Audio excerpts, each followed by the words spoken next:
Hi everyone, in front of me I've got Samsung Galaxy A13 and let me share with you how to activate automatic system updates on this device. So first of all we have to enter the settings, and now let's scroll down to the very bottom to find About Phone. Now let's enter software information and keep tapping on the build number until you'll see that you're in the developer mode. If you've got a pattern or a pen, then enter to confirm the whole step. And as you can see, we've got the info, so we can go back to the general settings and scroll down again to find the developer options. And here all we have to do is to simply scroll down a little bit to find the option Auto Update System. So right now this option is turned off. If you'd like to turn it on, just tap on the switcher.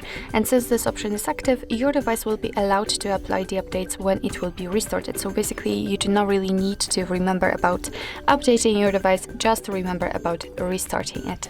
Of course you can turn it off the same way. So actually this is it. This is how to activate automatic system updates in your Samsung Galaxy A13. Thank you so much for watching. I hope that this video was helpful, and if it was, please hit the subscribe button and leave the thumbs up.